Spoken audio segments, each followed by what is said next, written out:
Good morning students. मैं doctor Kavita Sahni from government girls college Chomu. आज हम बीएससी पार्ट 2 के सेकंड पेपर में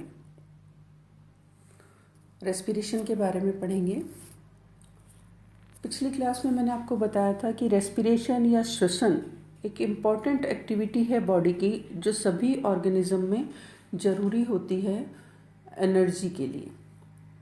बॉडी को काम करने के लिए एनर्जी की ज़रूरत होती है और एनर्जी रिलीज़ होती है, जैसा आपको पता है, फूड के ऑक्सीडेशन से।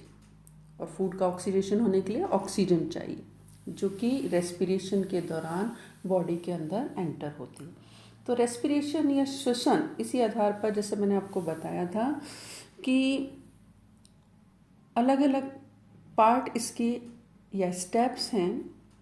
तो अभी जो बात अभी मैंने कही आपको, एक्सटर्नल रेस्पिरेशन या बाह्य रेस्पिरेशन, जिसके दौरान की ऑक्सीजन बॉडी के अंदर जाती है और कार्बन डाइऑक्साइड जो है वो बाहर छोड़ी जाती है लंग्स के द्वारा। और उसके बाद फिर सेकंड स्टेप इसका होता है इंटरनल रेस्पिरेशन, जिसमें कि जो ऑक्सीजन बाहर से ली है, एनवायरनमेंट से बॉडी के अंदर पहुंची है, वो ब्लड के द्वारा पहुंचती है डिफरेंट पार्ट्स में, टिश्यूज़ को, बॉडी के डिफरेंट टिश्यूज़ को, जहाँ पर कि कोशिकाओं में एंटर होती है और उसका ऑक्सीडेशन होने से कार्बन डाइऑक्साइड निकलती है। और ये सेलुलर रेस्पिरेशन फिर होता है, जहाँ पर कि केमिकल डिग्रेडेशन हो जाता है कंपाउंड्स का। तो इस तरीके से रेस्पिरेशन डिफरेंट स्टेप्स में होता है।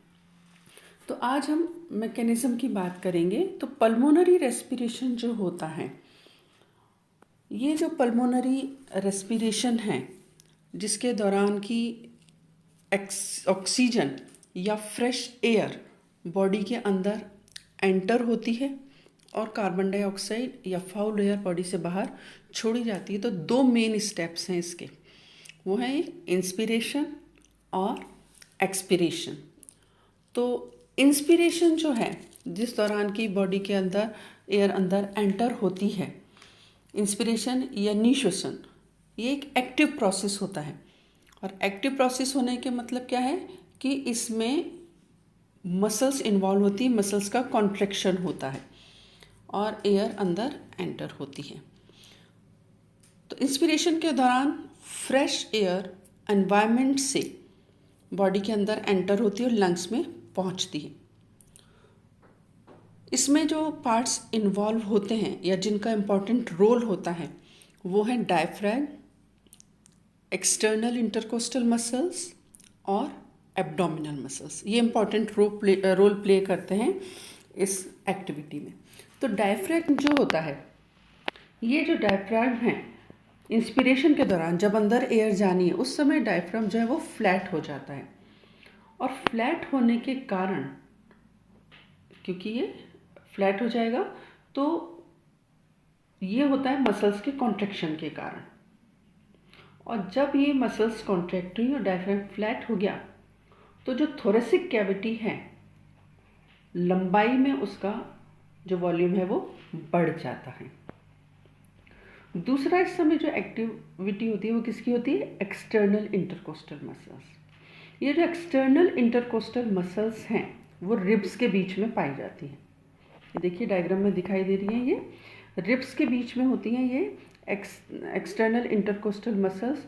और ये मसल्स कॉन्ट्रैक्ट जब होती हैं, तो इनके कॉन्ट्रैक्ट होने के कारण या सिकुड़ने के कारण जो रिब्स हैं और स्टर्नम, वो ऊपर की तरफ उठ जाता है, बाहर की तरफ, ऊपर और बाहर की तरफ आता है एकदम। तो उसके कारण क्या होगा? थोरेसिक कैविटी का वॉल्यूम इंक्रीज हो जाता है। और साथ ही साथ एब्डोमिनल मसल्स जो हैं, वो इस समय रिलैक्स होती हैं या शिथिल हो जाती हैं, जिसके कारण क्या होता है कि जो भी एब्डोमिनल ऑर्गन्स हैं वो कंप्रेस हो जाते हैं। तो इन सब एक्टिविटी का मिला जुला रिजल्ट क्या होता है कि थोरेसिक कैविटी का वॉल्यूम बढ़ जाता है। और जब थोरेसिक कैविटी का वॉल्यूम बढ़ जाता है, तो क्या होगा? एयर प्रेशर कम हो जाएगा लंग्स में।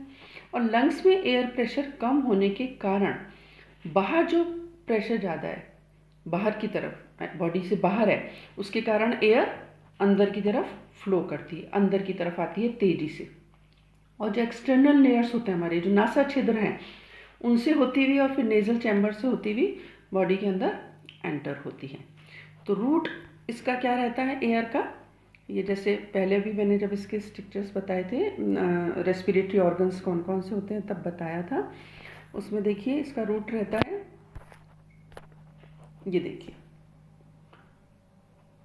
एक्सटर्नल लेयर्स से नेजल चैम्बर में आती है, वहाँ से इंटरनल लेयर्स में फेरिंग्स में पहुँचती है, फेरिंग्स से फिर ग्लोटिस के द्वारा लैरिंग्स में जाएगी, और लैरिंग्स से होती हुई ट्रेकिया जो ट्यूब है, ये जो कहते हैं ना श्वास नली का, जिससे वो ट्रेकिया से फिर वो आगे जाके डिवाइड हो जाती है ब्रोंकाई में, और फिर ब्रोंक्यूल्स बन जाते हैं। और ब्रोंक्यूल्स जो है लेग्स के अंदर फिर छोटे छोटे सेक्स या एल्व्यूलर डक्ट से होता हुआ एल्व्यूलाई में पहुंचता है।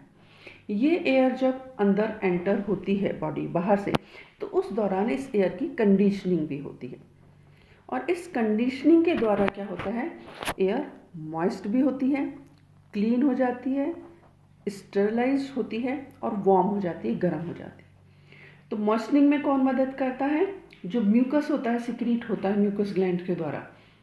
ये जो नेजल चैम्बर है इसकी इंटरनल लाइनिंग है, वहाँ पे म्यूकस ग्लैंड्स होती हैं, उससे जो म्यूकस सिक्रीट होता है वो इसको नम बना देता है एयर को, और इसी के साथ जो डस्ट पार्टिकल है वो इससे चिपक जाते हैं म्यूकस से, जिसके कारण डस्ट पार्टिकल अंदर नहीं जा पाते और एयर क्लीन हो जाती है।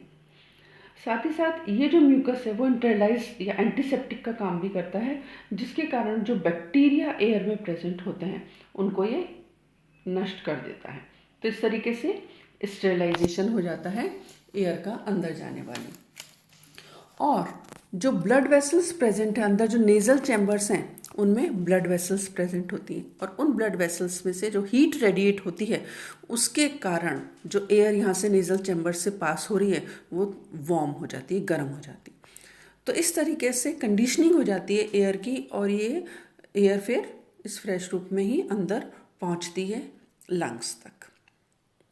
दूसरा स्टेप इसका जो है वो है एक्सपीरेशन या उच्छ्वसन। ये जो एक्सपीरेशन है ये पैसिव प्रोसेस है, क्योंकि एक्टिव प्रोसेस है उसमें ये जो है इंस्पिरेशन, और जो एक्सपीरेशन है यानी सभी जो है चीज़ें अपने जगह पर आएंगी। तो ये पैसिव प्रोसेस होता है जिसके बिल्कुल इंस्पिरेशन का ऑपोजिट होता है। तो इसमें जो जो पार्ट्स इन्वॉल्व होते हैं वो क्या होते हैं, क्योंकि एक्सपीरेशन के दौरान क्या होता है, जो फाउल एयर है यानी जिसमें कि कार्बन डाइऑक्साइड है, अशुद्ध हवा जो है वो लंग से बाहर छोड़ी जाती है बॉडी के। तो अब डायफ्रैम जो कि पहले फ्लैट हो गया था, अब उसके जो मसल फाइबर्स हैं डायफ्रैम के वो रिलैक्स हो जाते हैं, शिथिल हो जाएंगे, अपनी अवस्था में आएंगे। तो डायफ्रैम जब वो कॉन्वेक्स हो जाता है, और अब जो थोरेसिक कैविटी है उसका वॉल्यूम कम हो जाता है, डिक्रीज हो जाता है। साथ ही साथ जो एक्सटर्नल इंटरकोस्टल मसल्स थी, ये देखते हैं हम डायग्राम में वापस, ये जो एक्सटर्नल इंटरकोस्टल मसल्स थी ये मसल्स भी अब रिलैक्स होती हैं, अपने जगह पर आ जाती हैं, जिसके कारण रिब्स और स्टर्नम ये दोनों भी अपनी ओरिजिनल पोजीशन में आ जाते हैं, और अगेन थोरेसिक कैविटीज रिड्यूस, उसका वॉल्यूम जो है वो कम हो जाएगा। इंटरनल इंटरकोस्टल मसल जो है ये मसल्स कॉन्ट्रैक्ट होती हैं, और इन मसल्स के कॉन्ट्रैक्ट होने से जो रिब्स हैं अपर रिब्स वो नीचे की तरफ आती हैं, और जिसके कारण जो थोरेसिक कैविटी है उसका साइज रिड्यूस हो जाता है, छोटा हो जाता है। और जो एब्डोमिनल मसल्स हैं एक्सपीरेशन के दौरान, जो एब्डोमिनल मसल्स हैं उनमें भी कॉन्ट्रैक्शन होता है, वो कॉन्ट्रैक्ट होती हैं, और एब्डोमिनल मसल्स के कॉन्ट्रैक्ट होने से वो एब्डोमेन को कंप्रेस करती हैं और उसे बाहर की तरफ, विसरा की तरफ, डायफ्राम की तरफ पुश करती हैं एब्डोमेन को। तो ये सारी एक्टिविटीज़ ऑटोमेटिकली या पैसिव रूप से होती हैं, जिसके कारण कि थोरेसिक कैविटी का वॉल्यूम कम हो जाता है, और जब थोरेसिक कैविटी का वॉल्यूम कम हो गया तो यहाँ पे प्रेशर बढ़ जाएगा, और प्रेशर बढ़ने से जो लंग से एयर आई है वो बाहर की तरफ एक्सपेल आउट कर दी जाएगी, बाहर की तरफ धकेली जाएगी। तो इस तरीके से एक्सपीरेशन के दौरान जो फाउल एयर है या अशुद्ध एयर है वो लंग से बाहर की तरफ जाती है।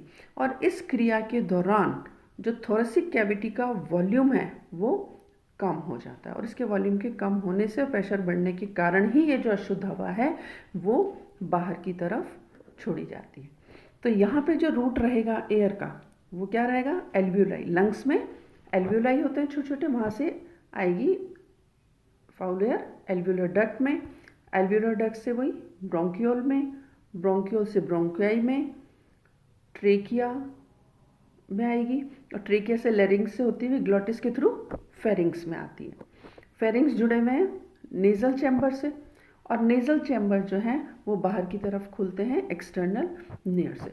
तो उसी तरीके से जिस तरीके से कि एयर अंदर गई थी उसी रूट से ऑपोजिट डायरेक्शन में ये जो फाउल एयर है बॉडी से बाहर छोड़ दी जाती है। तो इस तरीके से ये जो एक्सपीरेशन है वो ज़्यादा सिंपल प्रोसेस है एज़ कंपेयर टू इंस्पिरेशन। और ये सारे जो पार्ट्स हैं ये सब मिलकर एयर को अंदर लेने में और फाउल एयर को बाहर छोड़ने में मदद करते हैं, और ये जो पूरा प्रोसेस है ये ब्रीदिंग या एक्सटर्नल रेस्पिरेशन कहलाता है।